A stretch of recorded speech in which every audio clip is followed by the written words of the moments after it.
믿음의 조상 아브라함이 이제 지상에서의 삶을 이제 마무리하는 엄숙한 장이 25장입니다.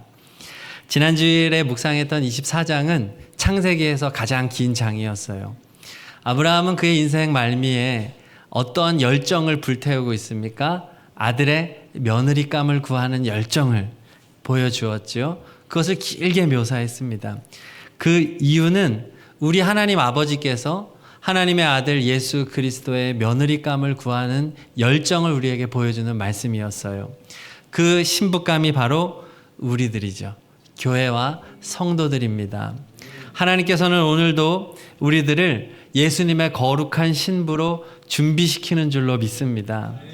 어떤 신부가 좋은 신부일까요? 네, 성경이 말해주는 그런 바른 신부, 정말 신랑을 사랑하는 신부, 정결한 신부, 그런 신부로 준비되는 우리 모두가 되기를 소망합니다. 자, 아브라함은 이제 이렇게 아들을 결혼시킨 다음에 인생의 마지막 여정을 걸어가는데요. 1절을 읽겠습니다. 아브라함이 후처를 맞이하였으니 그의 이름은 그두라라. 네. 아브라함은 일찍이 하갈을 내보냈고 또 평생의 동반자였던 사라 역시 하나님의 품으로 떠나보냈어요. 이제 아브라함은 혼자 남았습니다. 당시 아브라함의 나이는 대략 140세 정도로 추정을 해요. 당시 인간의 수명이 150세에서 180세 정도였기 때문에 지금으로 비교하자면 80세 이상의 고령의 나이였음을 추측해 볼 수가 있어요. 자, 이렇게 나이가 많은 할아버지가 왜 굳이 또 후처를 맞이했을까? 자, 그것은 하나님의 말씀 때문입니다. 창세기 2장 24절을 같이 읽겠습니다. 이러므로 남자가 부모를 떠나 그의 아내와 합하여 둘이 한 몸을 이룰지로다. 아멘. 자, 결혼의 원칙이에요. 결혼하면 부모를 떠나는 것이다. 이것이 성경적 원칙이기 때문에 아브라함은 이 원칙에 근거하여 아들 부부가 자신의 그늘에서 떠나 독립할 수 있도록 지금 후처를 얻어 스스로 뒤로 물러난 것입니다. 잘 생각해 보세요. 아브라함이 이삭을 독립시키는 것은 정말로 어려운 일입니다. 100세에 낳은 소중한 아들이에요. 그리고 하갈도 보냈고 이스마엘도 보냈고 사라도 보냈어요. 곁에 남아있는 유일한 가족이라고는 이삭밖에 없는 상황이죠. 그러면 당연히 이삭에게 집착하고 싶은 것이 본능일 것입니다. 야, 이삭, 너 어떤 아들인지 알지? 난 너밖에 없어. 너가 나의 존재의 이유야. 며느리 딱 앉혀놓고, 며느라, 너도 알지? 우리 집안에 오면 나밖에 없어. 봉양할 사람. 넌 나만 바라봐야 돼. 네 남편도 중요하지만 시아버지한테 잘해야 돼. 자, 얼마든지 이렇게 강요할 수 있는 상황이죠. 자, 그렇지만 아브라함은 하나님의 말씀에 순종해서 아들이 신앙으로 그렇게 독립하여 설 수 있도록 지혜롭게 뒤로 물러난 선택을 한 것입니다. 우리도 그렇죠. 자녀를 품에 안고 사랑해 주어야 할 때가 있고 또 보내주어야 할 때가 있는 거예요. 또 보내주어야만 합니다. 하나님께서 사춘기라고 하는 시간을 준 이유도 자녀를 독립시킬 준비를 해라. 자, 그런 사인으로 볼 수 있어요. 우리가 자녀를 사랑하는 거, 또 귀하게 키우는 거 참 중요합니다.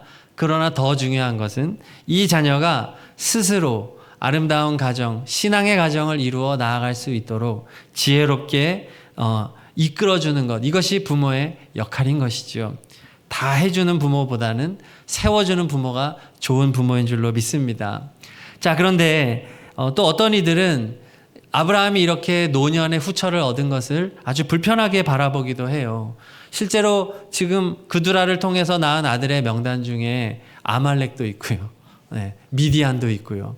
이스라엘의 대적이 되는 민족과 나라들이 나오기 때문에 이거 봐라, 아브라함의 잘못된 실수로 잘못된 민족들이 나오지 않았느냐라고 보기도 해요.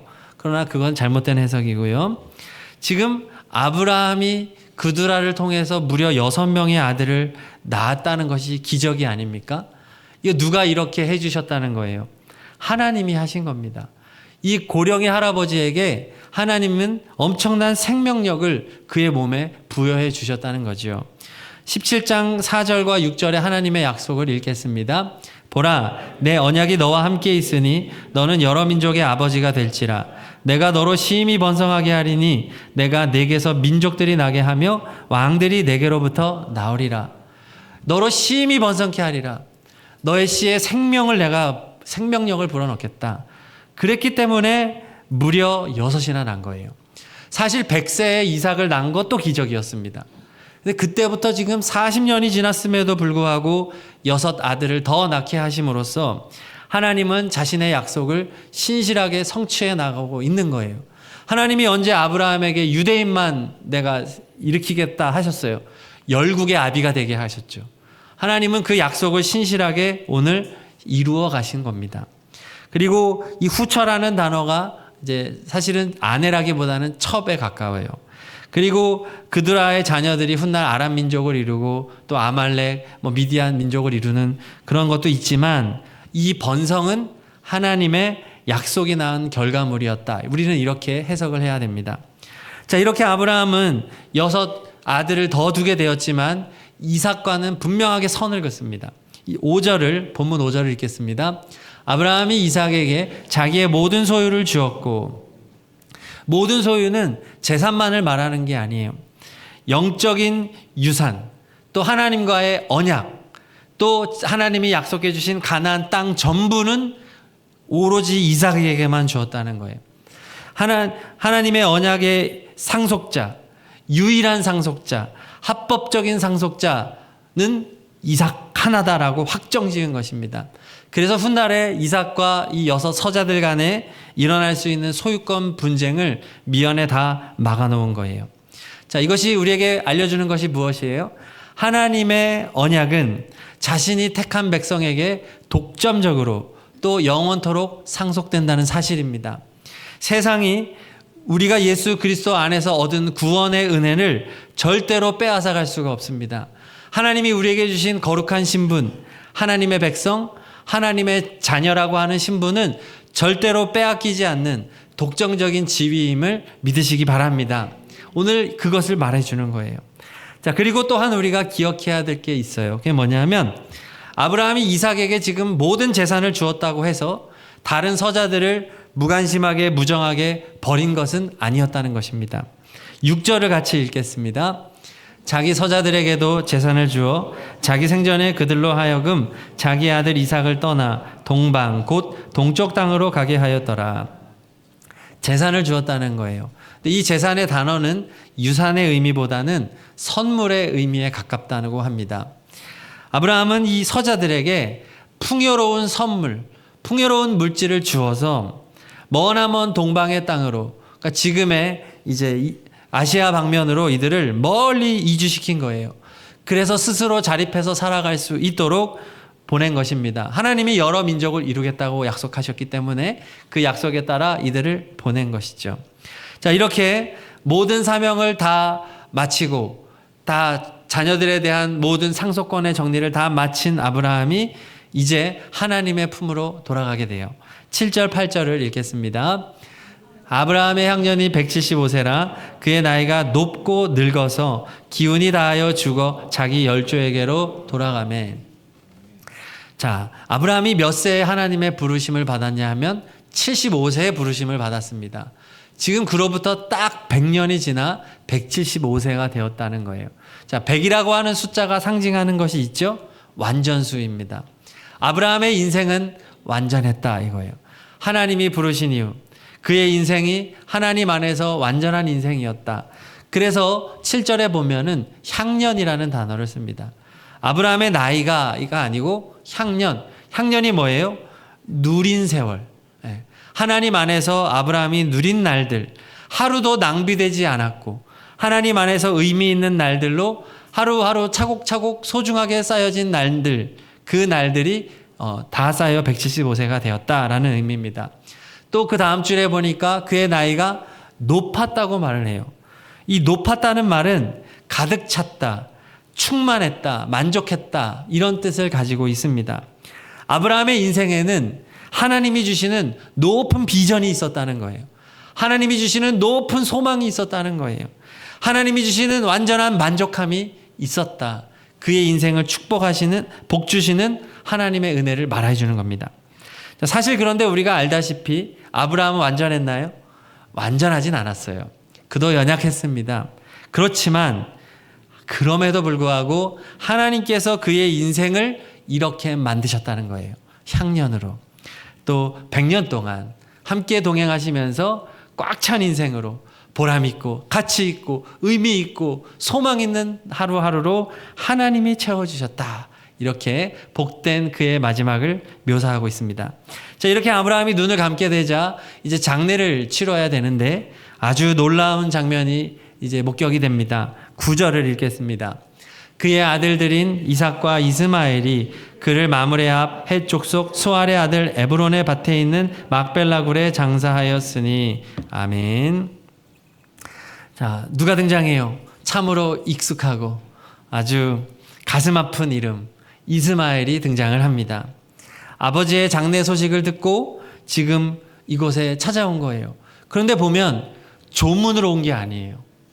조문으로 온 게 아니라 장례를 이삭과 함께 준비하고 있습니다.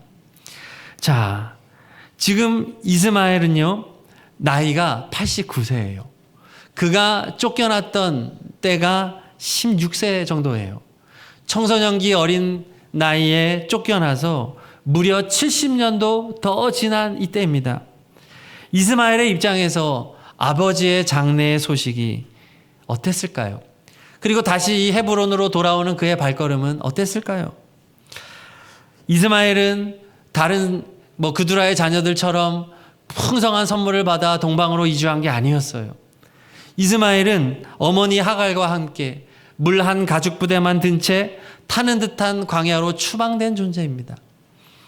그 어린 나이에 그 청소년의 때에 그렇게 추방됐던 그의 마음 속에 얼마나 큰 상처가 있었겠어요. 아버지가 나를 버리셨어. 아버지가 날 버렸어. 이삭이라고 하는 개를 품어 안고 날 버렸지. 어찌 원망과 슬픔이 없었겠습니까? 쫓겨난 자라는 낙인을 안고 광야에서 거친 그런 전사로 살아오면서 이스마엘의 마음에는 씻을 수 없는 상처가 있지 않았을까요? 자, 그런데 오늘 장면은 그것과는 너무나도 맞지 않는 장면이 연출이 된 거죠. 이스마엘이 아버지를 원망하지 않아요. 이스마엘이 장례식을 거부하지도 않아요.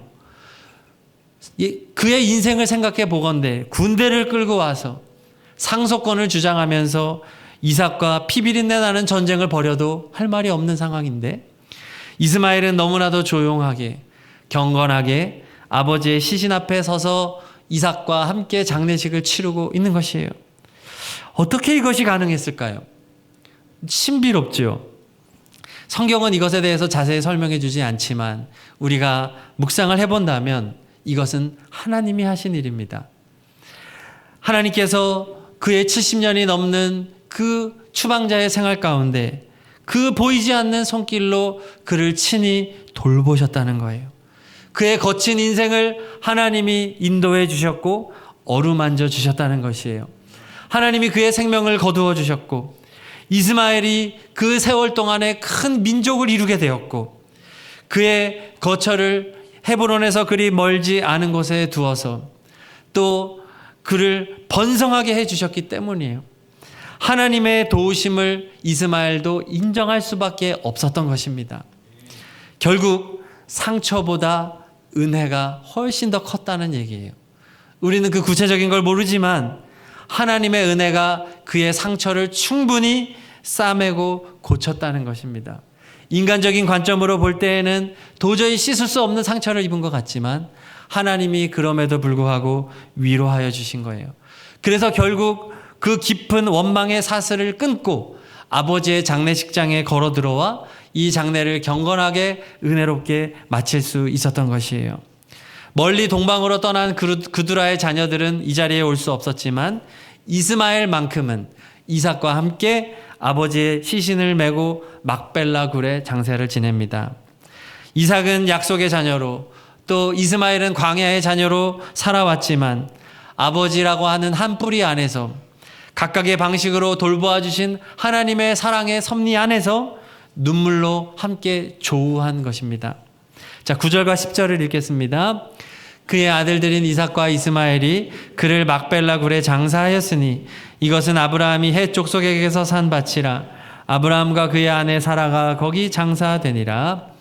아멘. 이 막벨라 굴은 아브라함이 아내 사라를 모시기 위해서, 시신을 모시기 위해서 엄청난 값을 치르고 가나안 땅에서 유일하게 합법적으로 소유한 땅이 바로 이 막벨라 굴입니다. 아브라함은 장차 후손들이 이 가나안 땅을 차지할 것을 믿고 이 땅을 값을 주고, 충분한 값을 주고 구입함으로써 후손들에게 신앙의 이정표가 되게 하였어요. 이곳에 사라를 모셨고 또 지금 자신도 이곳에 장례되었습니다. 자, 이 장례식장에서 인간의 갈등과 추방으로 끝날 줄 알았던 그러한 이삭과 이스마엘이 다시 만나 하나가 되는 모습을 보여주고 있는 것이죠. 자, 이것은 단순히 한 가정의 화해를 보여주는 데서 그치지 않아요. 이것은 하나님의 구원 역사를 보여줍니다. 약속의 자녀인 이삭과 서자였던 이스마엘 사이에 존재했던 갈등과 분열의 역사가 끝이 났다는 거예요. 장차 온 이스라엘의 모든 열방이 한자리에 모여 다시 하나로 회복될 복음의 거대한 스토리를 예표하고 있는 장면인 것이에요. 자, 이렇게 아브라함의 장례가 마쳐지게 되는데, 자, 성경은 또 다시 차별로 보이는 기록을 남깁니다. 11절을 읽겠습니다. 아브라함이 죽은 후에 하나님이 그의 아들 이삭에게 복을 주셨고 이삭은 부엘라 헤로이 근처에 거주하였더라. 아멘. 또 다시 이스마엘이 빠져요. 장례식까지 치르고 했으면은 하나님이 그의 아들 이삭과 이스마엘에게 복을 주시고, 이게 맞지 않아요? 하나님은 여지없이 이스마엘을 쏙 빼고 이삭에게 복을 주셨다고 선포하고 있습니다. 이거 하나님의 차별일까요? 차별이 아닙니다. 이 말씀은 하나님께서 이삭만을 언약의 상속자로 삼으셨다라고 다시 재확인하는 거예요. 예. 그 일반적인 복이 아니라 언약의 상속자로서의 복을 말하는 겁니다. 예수 그리스도께서 세상에 오실 그 족보를 이삭으로 택했다라고 확정 짓는 거죠. 겉으로 보면은 이삭이 재산을 다 독차지하고 이삭만 특별한 복을 받는 것처럼 보일 뿐이지 아니라는 거예요. 하나님은 이삭만 잘 먹고 잘 살게 하려는 데 있지 않습니다. 하나님은 이삭이라고 하는 하나의 축복의 통로를 세우신 거예요. 그래서 이 계보를 통해서 태어나실 예수 그리스도를 통해서 이스마엘을 통한 동방으로 간 서자들, 또 이 땅의 모든 족속과 열방을 구원하시려고 하는 차별 없는 하나님의 복을 지금 말씀하는 거예요. 선택은 이삭 한 사람을 선택했지만 복은 만방에게 주신다는 거예요. 약속은 이삭과 맺지만 복은 만방이 받게 하시는 하나님의 구원의 섭리를 보여주는 것입니다. 이러한 하나님의 구원의 섭리가 오늘 25장 후반부에도 나와요. 훗날 이삭이 리브가를 통해서 쌍둥이를 낳게 되는데 그들이 태어나기도 전에 하나님의 선택이 이루어집니다. 23절을 읽겠습니다. 여호와께서 그에게 이르시되 두 국민이 내 태중에 있구나. 두 민족이 내 복중에서부터 나누이리라. 이 족속이 저 족속보다 강하겠고 큰 자가 어린 자를 섬기리라 하셨더라. 엄마 뱃속에서 이미 약속의 자녀가 정해져요. 먼저 나온 형 에서가 아니고 두 번째로 나온 동생 야곱에게 복이 흘러갈 것이다. 이 이삭에게 주었던 복이 둘째에게로 흘러가게 될 것이다 라고 하는 하나님의 예언의 말씀입니다. 장자권은 당시 법칙에 따르면 무조건 첫째예요. 순서대로 가는 거예요. 첫째는 가문의 대표고 다른 동생들보다 2배 유산을 받고 또 아버지의 뒤를 이어 축복권을 행사할 수 있는 권한을 부여받는 것, 이것이 무조건 첫째에게 갑니다. 그런데 하나님은 둘째에게 주셨다는 거예요. 그리고 리브가의 뱃속에서부터 이 둘은 치열하게 싸웠다는 거예요. 격렬하게 부딪히고 싸웠다. 그래서 리브가가 하나님 앞에 간절히 기도할 수밖에 없었어요. 이것은 앞으로 세상에서 전개될 그러한 영적 갈등과 싸움을 전초전을 보여주는 거예요. 자, 자, 인간적인 승자는 누구입니까? 에서예요. 첫 번째 나온 장자예요. 에서는 붉고 강인한 사냥꾼으로 힘 있는 남성입니다. 성장했어요. 그는 태중에서 힘으로 동생을 제압하고 당당하게 첫째로 태어난 거예요. 인간의 승리자를 상징하는 것이 에서입니다. 반면에 야곱은 누구입니까? 인간적으로는 패배자예요. 형의 발꿈치를 잡고 나온 비겁한 자 같고, 성장 과정에서도 그는 늘 집에서 자라고 엄마 치마폭에서 숨어 지내는 유약한 둘째에 불과했어요. 인간적인 눈으로 볼 때에는 당연히 에서가 선택되어야 합니다. 순서로 봐도 에서고, 또 그의 어떤 건강함과 그의 리더십과 그의 남성다움을 보아도 에서가 장자가 되는 게 마땅해요. 그러나 하나님의 선언은 이 모든 것을 완전히 뒤집어 버리는 거예요. 뭐라고 말씀하십니까? 23절 마지막에 큰 자가 어린 자를 섬기리라. 복은 야곱에게 흘러갈 것이다. 야곱의 후손 중에 예수 그리스도가 날 것이다. 하나님은 그렇게 선택한 거예요. 이것이 무엇을 말할까요? 하나님이 자꾸만 차별하고 자꾸만 편애하는 역사를 말해주는 것이 표면적인 거죠. 그러나 성경은 절대로 차별의 이야기가 아닙니다. 편애의 이야기가 아니에요. 구원의 역사를 끌어가시고 메시아를 보내시는 주권이 오직 하나님에게 있다는 것을 보여주는 것입니다. 인간의 조건과 인간의 자격과 인간의 강인함과 인간의 리더십은 하나님의 선택 기준이 아니라는 거예요. 하나님의 선택은 오직 은혜라는 것입니다. 오히려 하나님은 약한 자를 선택하세요. 약한 자를 선택하여 강한 자를 부끄럽게 하세요. 왜 그렇습니까? 그래야만이 하나님의 강인함이 드러나기 때문입니다. 인간이 강인하면, 인간이 구원받을 만하고 인간이 복받을 만하면 하나님이 복 주셨다고 말하지 않기 때문이에요. 그래도 내가 열심히 했거든요. 그래도 내가 최선을 다했거든요. 자꾸 자기를 드러내는 존재가 인간이기 때문입니다.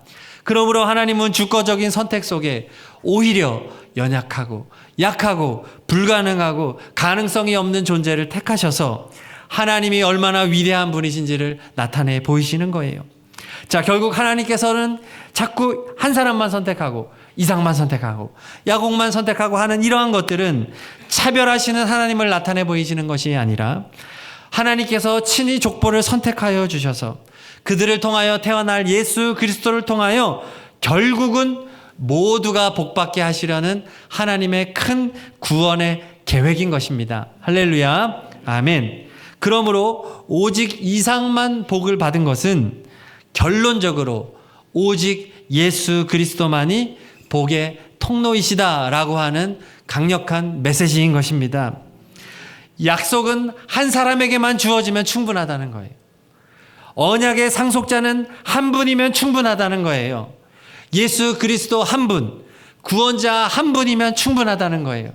하나님의 아들 예수 그리스도만이 성부 하나님의 모든 권한을 위임받아 마땅하다는 거예요.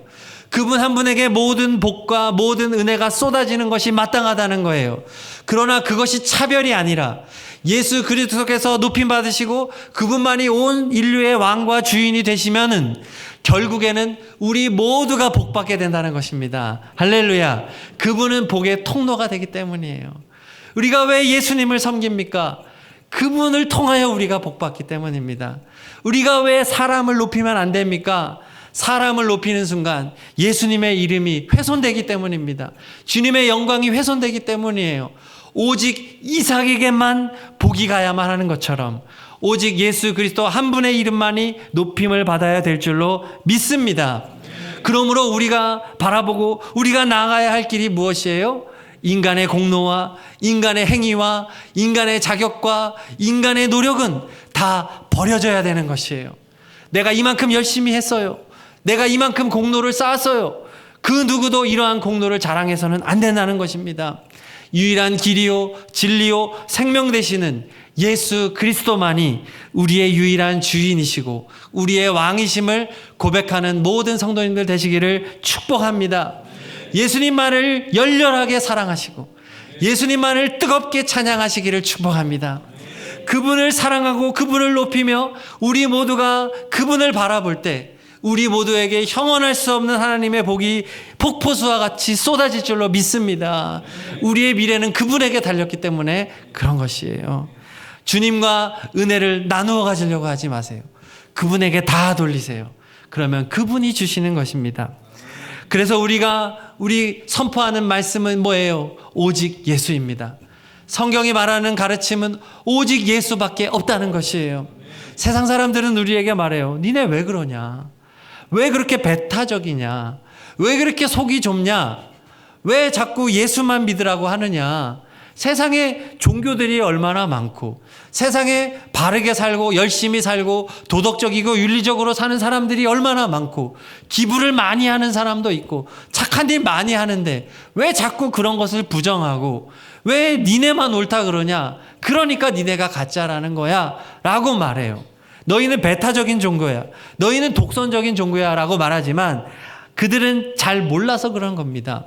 우리가 오직 예수 그리스도라고 하는 것은 예수 그리스도만이 유일한 구원의 문이시기 때문입니다. 그분을 통과해야만이 한 사람도 빠짐없이 다 구원의 복과 영원한 생명의 복을 받기 때문에 우리는 선포하는 거예요.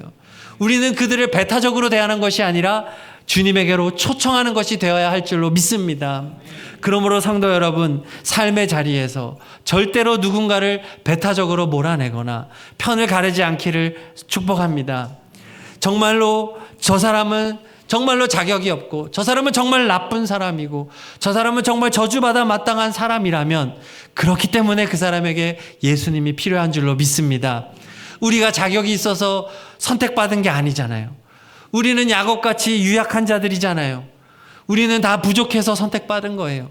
그러므로 우리도 나를 드러낼 것이 아니라 우리 주변에 정말로 나쁜 사람, 정말로 모자란 사람, 연약한 사람, 정말로 그런 사람이 있다면은 그 사람에게 복음을 초청하고 당신에게 예수님이 필요해요.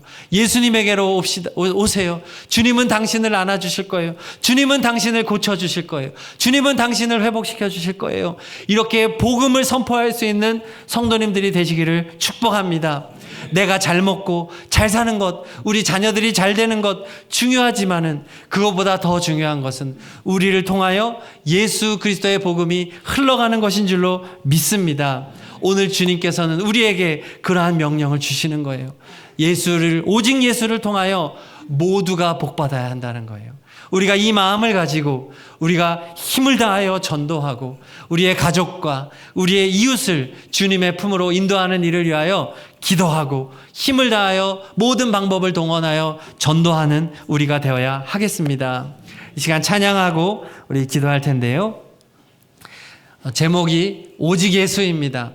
오늘 말씀과 같이 예수님만이 하나님의 유일한 상속자요, 유일한 주인이시요 왕이심을 선포하면서 예수 안에 모두가 복받는 것을 소망하며 찬양하겠습니다. 오직 예수, 오직 예수, 다른 이름은 없네. 주 이름만 우리에게 주셨네. 오직 예수, 다른 이름 없네. 오 영광과 존귀 권세와 찬양 받으실 분 오직 주, 오직 예수, 오직 예수, 다른 이름은 없네. 그렇습니다. 주 이름만 우리에게 주셨네. 오직 예수, 다른 이름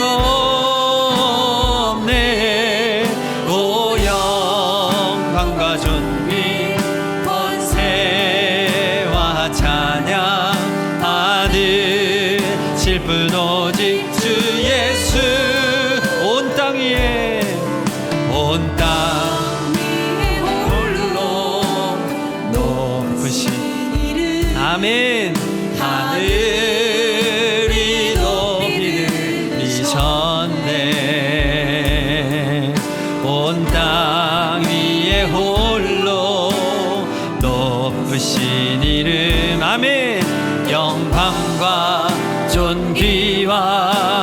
찬양 드리세. 오직 예수 오직 예수 다른 이름은 없네. 주 이름만 우리에게 주셨네. 오직 예수 다른 이름 없네. 오 영광과 존귀 권세와 찬양 받으. 우리 큰 목소리로 선포합니다. 오직 예수 오직 예수 다른 이름은 없네. 주 이름만 우리에게 주셨네. 그렇습니다. 오직 예수 다른 이름 없네. 오 영광과 존귀 권세와 찬양 받으. 우리 두 손 높이 들고 선포할까요? 오직 예수 오직 예수. 주님 영광 받아 주시옵소서. 주님 높임 받아 주시옵소서. 이름만 우리에게 주셨네. 선포합니다. 오직 예수 다른 이름 없네. 아멘. 권세와 찬양 받은 실분 오직 주 예수. 할렐루야. 우리 선포할 때 예수님만이 유일한 길이요 진리요 생명이십니다. 이삭과 야곱을 택한 것은 차별이 아닙니다. 만방을 구원하시려는 하나님의 은혜입니다. 예수 안에서 모든 막힌 담을 허물어 주시고 진정한 화평과 연합을 이루게 하여 주시옵소서. 우리 다 함께 말씀 붙잡고 간절히 기도하겠습니다. 예수님, 우리로 오직 예수 안에 하나 되게 하여 주시옵소서. 예수님만이 우리의 구원자이십니다. 예수님만이 우리의 생명이십니다. 예수님만이 우리를 하나 되게 하십니다. 오직 예수 오직 예수.